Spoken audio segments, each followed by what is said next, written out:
Alhamdulillahilladzi khalaqa samawati wal arda wa ja'ala dzulumati lan nur. Subhanalladzina kafaru bi rabbihim ya'dilun walladzi khalaqakum min tin summa qadara ajalan wa ajalun musamma inda summa antum tamtarun. Wallahu ladzi fis samawati wa fil ardi ya'lamu sirrakum wa jahrakum wa ya'lamu ma taksibun. Asyhadu an la ilaha illallah wa la syarika lah innahu huwa ilahul wahid. Allahu la ilaha illa huwa rabbul azizil azim. Allahu la ilaha illa huwal hayyul qayyum. Allahu la ilaha illa huwar rahmanur rahim. Saudaraku, marilah senantiasa kita membaca puja dan puji syukur kepada Allah Ta'ala. Pada kesempatan ini kita masih dipertemukan di dalam majelis yang mulia ini dalam kondisi segar, bugar, sehat, tidak kurang suatu apapun. Dan alhamdulillah saudaraku, tidak terasa kita sudah melewati pertengahan bulan Sa'ban, yang artinya sebentar lagi kita akan memasuki bulan Ramadan tahun 1446 Hijriah. Yang insya Allah Ramadan tahun ini nanti umurnya adalah 29 hari, dimulai bertepatan pada tanggal 1 Maret 2025 ini. Nah, di lingkungan kita pada bulan Sa'ban ini ada tradisi yaitu mengirim doa. Bulan Sa'ban juga memiliki sejarah yang panjang dan kompleks yang dipengaruhi oleh berbagai faktor seperti peringatan Nisfu Sa'ban, kemudian ajaran Sufisme dan kebudayaan lokal. Nah, tradisi ini telah berkembang selama berabad-abad dan telah menjadi lebih populer di kalangan umat Islam di seluruh penjuru bumi. Peringatan Nisfu Sa'ban merupakan tradisi mengirim doa pada bulan Sa'ban atau bulan Ruwah. Terkait dengan peringatan Nisfu Sa'ban itu yaitu malam pertengahan bulan Sa'ban. Pada malam ini mestinya umat Islam di seluruh bumi melakukan ibadah dan berdoa memohon ampunan dan rahmat dari Allah. Seharusnya pada malam Nisfu Sa'ban ini peringatan untuk kita semua bahwa sebentar lagi atau 15 hari lagi ke depan kita sudah memasuki 1 Ramadan. Mestinya pada malam Nisfu Sa'ban kemarin seluruh warga, seluruh manusia itu baik yang sekolah maupun yang tidak sekolah, baik yang profesor maupun yang tidak lulus SD, keluar rumah untuk menyaksikan bulan yang kelihatan purnama, bulannya berbentuk bunder kempleng. Artinya bulan itu kelihatan jelas tanpa harus diteropong. Kemudian tinggal ditambah 15 hari, artinya malam ke-16 itu sudah memasuki 1 Ramadan. Dan ini pasti akurat, meski cara menghitungnya itu sederhana dan mudah. Murah dan tidak perlu menghabiskan biaya ratusan miliar. Yang hal ini adalah cenderung pemborosan. Karena apa? Karena kegiatan ini sudah dilakukan puluhan tahun, tetapi tidak pernah berhasil melihat bulan. Dan kegiatan ini tidak pernah dievaluasi. Ini menjadi keperhatian untuk kita semuanya. Di saat momen pada saat ini negara kita sedang giat-giatnya menghemat, di mana seluruh anggaran itu dipangkas untuk efisiensi, mestinya kegiatan ini juga dievaluasi bahkan ditiadakan. Karena sudah berapa triliun uang itu dianggarkan untuk meneropong 1 Ramadan, tetapi belum pernah berhasil melihat juga hilalnya pada 1 Ramadan itu, karena pada tanggal 1 itu hilal sangat tipis, apalagi didukung oleh cuaca yang mendung. Tetapi kenapa justru kebodohan seperti ini dilanggengkan? Apakah tidak ada upaya cerdas lainnya? Atau memang orientasinya proyektual, yaitu menerima honor, sewa alat, sewa hotel, tapi hasilnya nihil. Ini sebenarnya adalah hakikat Nisfu Sa'ban itu. Mestinya kita menyaksikan bahwa nanti 15 hari ke depan itu kita sudah masuk bulan Ramadan atau 1 Ramadan. Ini tidak perlu menghabiskan dana triliunan rupiah, karena kita sama-sama menyaksikan bulannya purnama, bulannya buder, ditambah 15 hari, malam ke-16 itu pasti ini sudah 1 Ramadan, dan itu pasti akurat. Tapi justru kegiatan-kegiatan ini dibelokkan entah dari mana, kemudian dijadikan sebagai tradisi kirim doa, membaca Al-Fatihah ribuan kali, kemudian dilanjutkan dengan sholawatan, genduri, kirim doa untuk para arwah leluhur kita. Itu katanya seperti itu. Kemudian apakah hal ini salah? Nah, di sini saya tidak akan membahas benar dan salahnya kegiatan tersebut, tetapi sampai saat ini saya sudah puluhan tahun namanya saya mencari dasar ataupun dalilnya yang ada di dalam Al-Quran. Bahkan sampai saat saya naik mimbar ini, jujur saya belum pernah menemukannya tentang perintah Allah melalui Al-Quran agar manusia mengirim Al-Fatihah kepada leluhurnya pada bulan Ruah ini, atau yang disebut dengan tradisi ruahan atau unggah-unggahan. Sependek pengetahuan saya, jujur saya belum pernah menemukan dalilnya. Nah, tidak berhenti di situ, kemudian saya mempunyai catatan, beberapa catatan sejarah perkembangan tentang tradisi yang berkaitan dengan ruahan tersebut, yaitu pada abad ke-8 Hijriah itu ada tradisi mengirim doa pada bulan Sa'ban, mulai berkembang pada abad ke-8. Ketika itu umat Islam di Timur Tengah dan di Asia Tenggara mulai memperingati Nisfu Sa'ban sebagai malam yang suci. Kemudian pada abad ke-12 tradisi mengirim doa pada bulan Sa'ban menjadi populer di kalangan umat Islam di Nusantara, terutama di Indonesia, Malaysia, dan Brunei.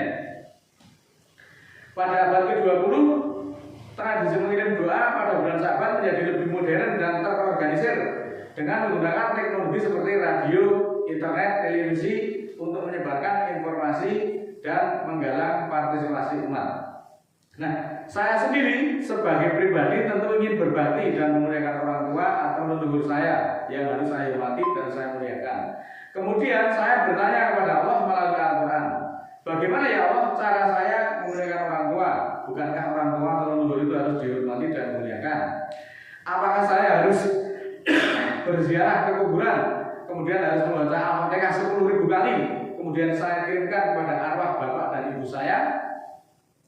Kemudian Allah memberi jawaban atas pertanyaan saya itu melalui Al-Quran, yaitu dijelaskan dalam surat ke-9 ayat 80. A'udzubillahi minasyaitonirrajim. Bismillahirrahmanirrahim. Istaghfir lahum aw nastaghfir lahum in tastaghfir lahum sab'ina maratan fala yaghfirullahu lahum dzalika bi'annahum kafaru billahi wa rasulihi wallahu la yahdil qaumal fasiqin. Yang artinya engkau mintakan ampun bagi mereka atau tidak kamu mintakan ampun bagi mereka. Jika kamu mintakan ampun untuk mereka 70 kali pun, maka Allah tidak akan memberi ampunan kepada mereka. Yang demikian itu karena mereka kafir kepada Allah dan Rasulnya, dan Allah tidak memiliki kaum yang fasik.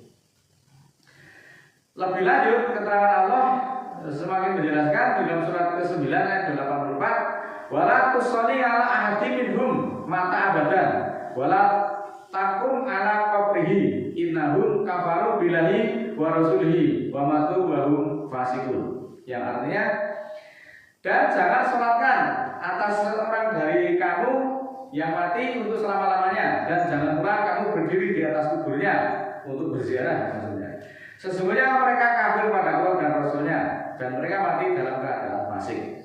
Nah, saudaraku, melalui ayat ini gamblang jelas sekali penjelasan Allah bahwa Nabi Muhammad dan orang-orang yang beriman tidak boleh memohonkan ampun bagi orang-orang musyrik, meskipun mereka itu adalah keluarga dekat. Keluarga dekat itu bapak, ibu, nenek, saudara, dan sebagainya. Hal ini karena orang-orang musyrik itu jelas-jelas menentang Allah dan Rasulnya, sehingga mereka tidak layak mendapatkan ampunan. Ayat ini juga menjelaskan bahwa orang musyrik adalah penghuni neraka jahanam, sehingga tidak perlu dimohonkan ampunan. Surat ke-984 ini menjelaskan bahwa orang-orang yang mengkafiri Allah dan Rasulnya tidak layak untuk disolatkan dan mendapatkan penghormatan dari orang-orang yang beriman. Ayat ini juga melarang orang-orang beriman berdiri di atas kuburnya, artinya berziarah atau mengirim doa kepada orang-orang yang mengkafiri Allah dan Rasulnya. Ya, kubur atas orang-orang musyrik juga jelas Allah tegas melarangnya. Kemudian bagaimana mengirim bacaan Al-Quran untuk orang-orang yang mati? Maka lebih jelas Allah menjelaskan melalui Al-Quran sebagai berikut. Surat ke-36, surat Yasin. Bagi yang sering Yasinan pasti ayat ini sudah dilalui berkali-kali. Liundira mangkana hayan wayahiqal qaulu alal kafirin, agar dia memberi peringatan kepada siapa yang hidup dan hak atau logis perkataan atas orang-orang kafir. Saudaraku yang dimuliakan Allah, Al-Quran itu adalah peringatan bagi orang yang hidup. Al-Quran sendiri menyebutkan bahwa kitab suci ini adalah sebagai peringatan bagi orang-orang yang masih hidup. Maka kalau orang kafir, Al-Quran itu dikirim untuk orang-orang yang mati, ya logis.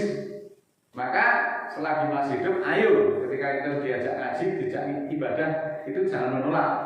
Dengan demikian, Al-Quran merupakan kitab suci yang memiliki maksud sebagai peringatan bagi orang-orang yang masih hidup, bukan orang-orang yang mati, agar mereka dapat mempersiapkan diri untuk menghadapi hari akhir dan memperoleh kebahagiaan di dunia sampai di akhirat nanti.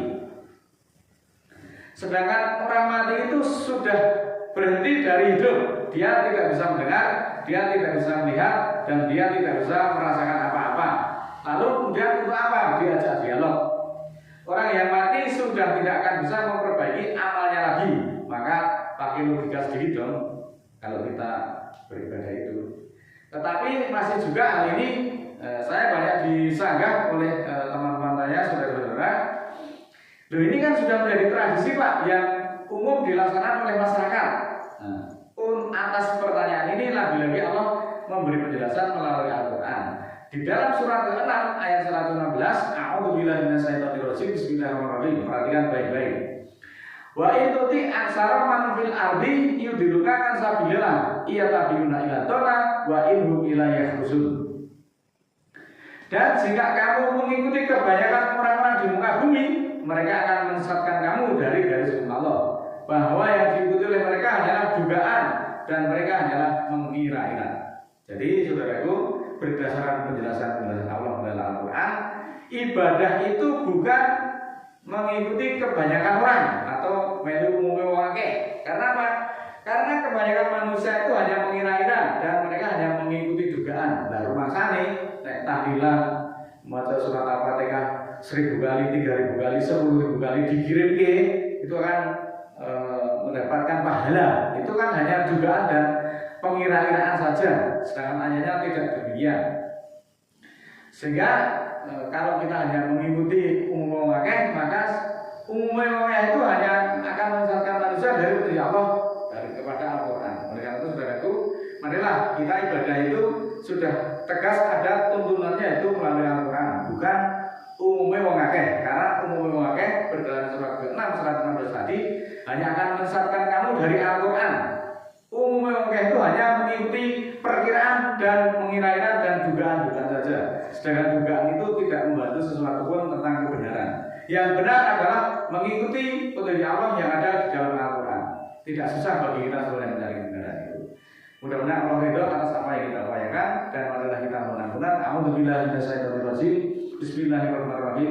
Allahumma ighfir lil mu'minina wal mu'minat al-ahya'i minhum wal amwat innaka samiun qaribun mujibud da'wat innaka 'ala kulli syai'in qadir. Rabbana la tu'akhidna in nasina aw akhtana Rabbana wa la tahmil 'alaina isran kama hamaltahu 'alal ladzina min qablina Rabbana wa la tuhammilna ma la taqata lana bihi wa'fu 'anna waghfir lana warhamna anta maulana fansurna 'alal qaumil kafirin.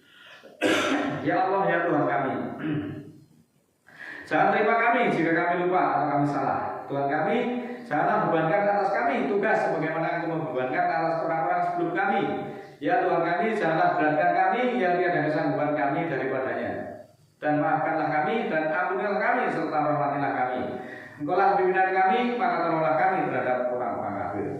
Rabbana ighfir lana dzunubana wa kaffir 'anna sayyi'atina wa tawaffana 'alal abrar. Ya Tuhan kami, ampunilah bagi kami dosa-dosa kami dan hapuskanlah dari kami kejahatan-kejahatan kami dan wafatkanlah kami bersama orang-orang yang abrar. Rabbana tuzigh qulubana ba'da idh hadaitana wa hab lana min ladunka rahmah innaka antal wahhab.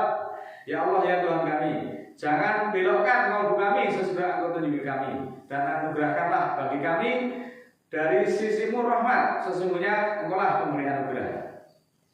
Rabbana ighfir lana wa li ikhwanina alladziina sabaquna bil iman wa la taj'al fi qulubina ghillan lil ladziina amanu rabbana innaka ra'ufur rahim. Ya Allah, ya Tuhan kamu, ampunilah bagi kami dan saudara-saudara kami yang telah mendahului kami dengan iman, dan jangan Engkau jadikan di dalam hati kami ada kekangan untuk orang-orang beriman. Tuhan kami bahwa Engkaulah Maha Pengampun lagi penyayang. Rabbi auzini an askura nikmatalati an amla alayya wa an amala walidayya wa an amala sholihan tardahu wa aslih li fi dzurriyyati inni tubtu ilaika wa inni minal muslimin.